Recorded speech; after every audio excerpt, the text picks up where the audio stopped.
Hello, I'm Elizabeth Vargas, and this is 2020 in Touch. Here's what we're working on for this week's program. What would you say is the secret to your relationship? I think the only way to keep a relationship going is you talk to each other. If you don't talk to each other, then things build up, and you're a goner after that. And he taught me all of that about the talking. Why didn't the two of you just live together before you got married, like modern couples do? Because I'd never lived with anyone, and I didn't want to because I didn't know if it was worth it. I mean, I don't give myself away that easily. I don't know. But you're so cute. Valerie, how do you deal with all the groupies around your husband? At first it was real difficult, but now it's still difficult.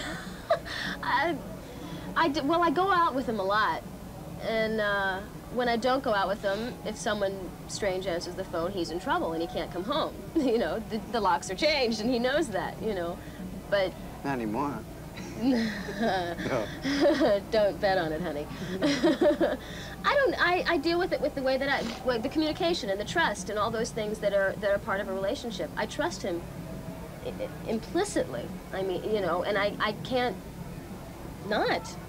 If I don't, then we have nothing. Finally, what quality do you love about Eddie more than any other quality? Physically or mentally? Physically, I love his smile and his eyes, and I was first attracted to him by his hands, and mentally, it's just his honesty, and how much he's made me feel so good about myself, and secure.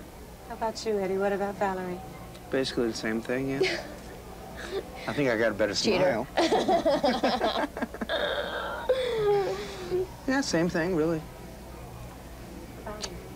Why did that feel like the right move for you back then, to get married at the age of 20 to a rock and roll star? I was madly in love. Madly in love. I just adored him. I thought he was my future and my be-all, end-all. And, you know, almost 30 years later, I still love and adore him. I just don't, I'm not in love with him. We kind of stopped liking each other for a while, and I think we're back to liking each other again.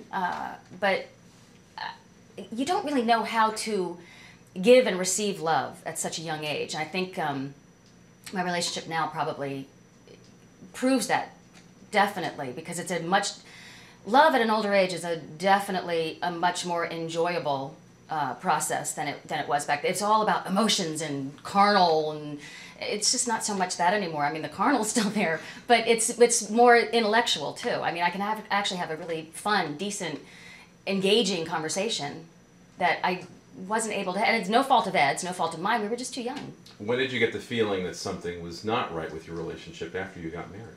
Oh, I had a million something's not right moments. And they just added up to where it just became unbearable for both of us. And I think I was just the first one to say, I think we're done, basically. Or, you know, if you don't do this, then I'm getting a divorce and he's divorce me. So I guess I think we were both there at the same time. Why did that take so long for you, though? I mean, I think we're both very stubborn, and that's all we knew was our relationship. We were treating each other, and we had a young son. And that old thing about staying together for the kids really rings true for a lot of people, but I think it's probably the biggest mistake a lot of people can make, staying together for the kids, as opposed to having two healthy, kind parents that live separately, or two fighting, warring parents that this is their version of love. It almost would have been easier if you'd been, you know, a real jerk, right? If you hadn't had some... It'd be a heck of a lot easier. I'd have left Ed a long time ago if he was a real jerk, you know, but he wasn't, and he still's not. You can see that story and much more Friday on 2020 at 10 p.m. Eastern, 9 Central. I'm Elizabeth Vargas. For all of us at 2020, we're in touch, so you be in touch.